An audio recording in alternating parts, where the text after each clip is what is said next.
निजामशाही, कुटुंबशाही, आदिलशाही यांना पळवून लावलं आणि तुमचा उद्धार या राजाने केला. म्हणून आज ही शिवजयंती आपण साजरी करतो. प्रत्येकाला अभिमान पाहिजे, म्हणजे तर महाराष्ट्रामध्ये राहणाऱ्या माणसाला नाही, जगातल्या प्रत्येक माणसाला अभिमान पाहिजे की आज महाराजांचा जन्मोत्सव आहे आणि तो प्रत्येकाने साजरा करणं हे आपले कर्तव्य आहे. म्हणून महाराजांच्या सारखा राजा आजपर्यंत ह्या हिंदुस्थानच्या नव्हे जगाच्या धर्तीवर अनेक राज्य झाले. अनेक राजांनी वेगवेगळ्या आपल्या देशात राजेशाही होत्या, राजेशाही जो कारभार होता तो अनेक राज्यांनी चालवला.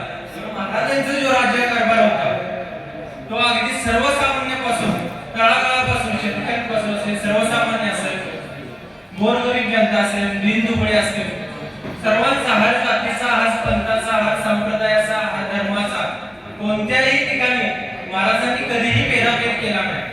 म्हणून म्हणजे निश्चयाचा महामेरू बहुत जनासी आधार, म्हणून असा राजा परत कधीच होणे नाही.